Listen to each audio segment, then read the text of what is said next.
okay? All right?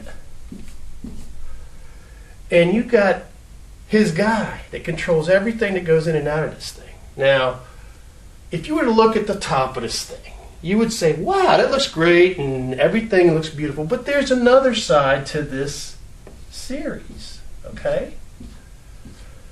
And that's where all the interchanging of commodities goes. Goes to here and then goes over to here where it can't be looked at, okay? It's a wonderful layered system of money management and moving that benefits directly this guy, but also that benefits each of these people in here. And there's layers of isolation so that nobody has to worry about anything. Well, you know what? They didn't owe Ayrton a damn thing. Not one damn thing. Nobody ever said that this stuff was on the up and up. Nobody ever, there was no reason to give him anything. Now, the fact that he was popular, well, that's great. But you know, I'm going to let you in on a little secret. All racing car drivers are replaceable. All of them. They're all replaceable. So when he went in there and made that boast, and he made that claim, one of the things that they did, what I think they did, now I'm making this up as I go along, it's just a fiction story, was they bugged everybody's trailer because they wanted to know what the hell they were saying. Especially they bugged his trailer because they own the trailer. It's their trailer. He's sleeping in their trailer. It's their trailer.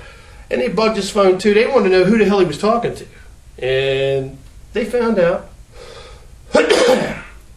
And the decision was made by someone to make sure that in the coming year that he would be taken care of.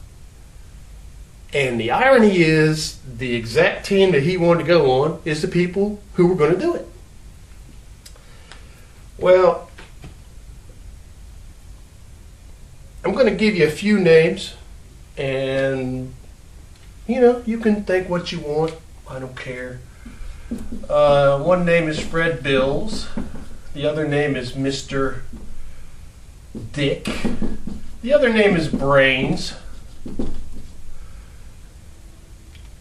Now, Ayrton went to Fred Bills' team, and Mr. Dick and Brains was at that team.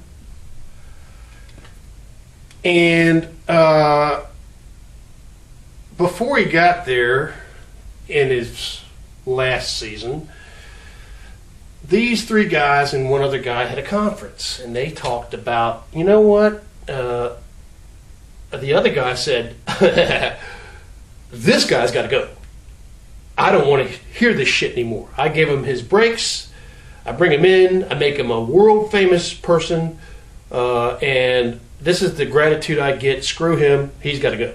And when he says he's got to go, he means he's got to go. So anyway, they have a conference, and these two guys right here tell that guy, well, I'll tell you what we can do.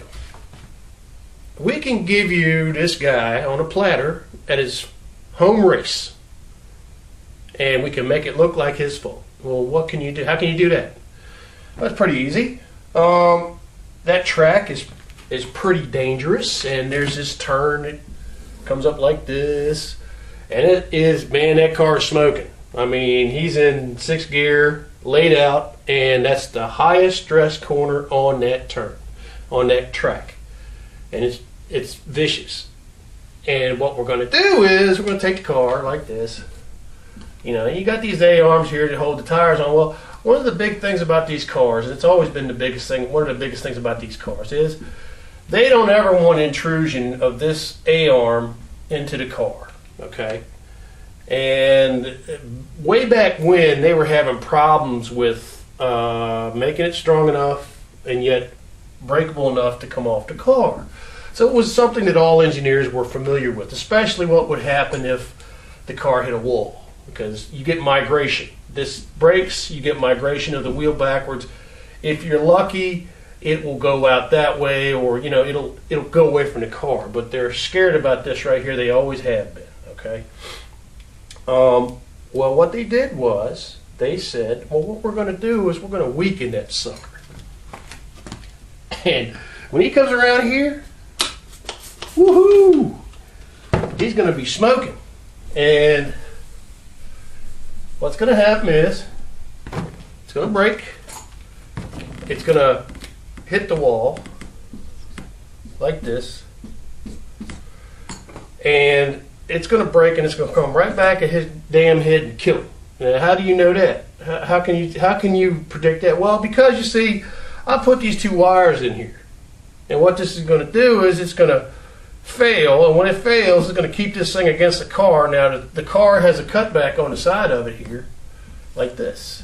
Okay? And it's not there for that reason, but, it's very convenient because there's a ramp right here. If you can get that A-arm to come up like this, hell, his head's right here.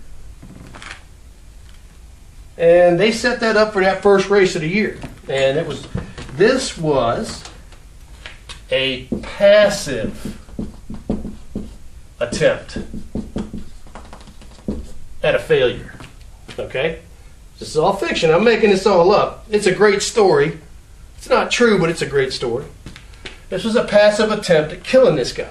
Okay?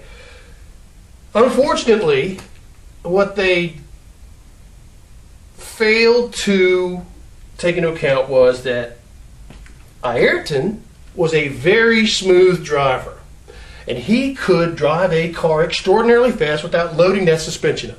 And he didn't load it up until late in the race when he was chasing around somebody, and he went around a corner and he loaded the suspension up with as much force in a small turn like this. A small turn. He's getting as much force out of the suspension as he would get over here at 190 miles an hour. He got that much force right there. And the car went sideways. And the way that they were going to have the car go off the road was they were going to weaken the suspension, but they were also going to weaken the power steering system. And that's what they did on the right-hand side. Because you got to start it somehow. They didn't want the thing to just come off and, go off the track. They wanted it to look like, he just lost control and wham, and it's over. Well, they weaken the power steering, and the power steering fails. It's supposed to happen in two things. It's supposed to be one, power steering failure, and then it's supposed to be two, impact with the wall, and it's supposed to be three, A-arm in his head. Okay? 1, 2, 3.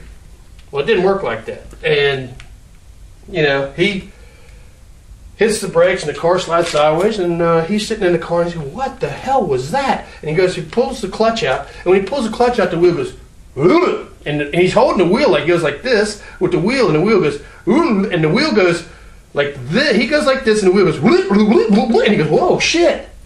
And he slows down. He calls the track marshals, and he has them guide him off the track. Well,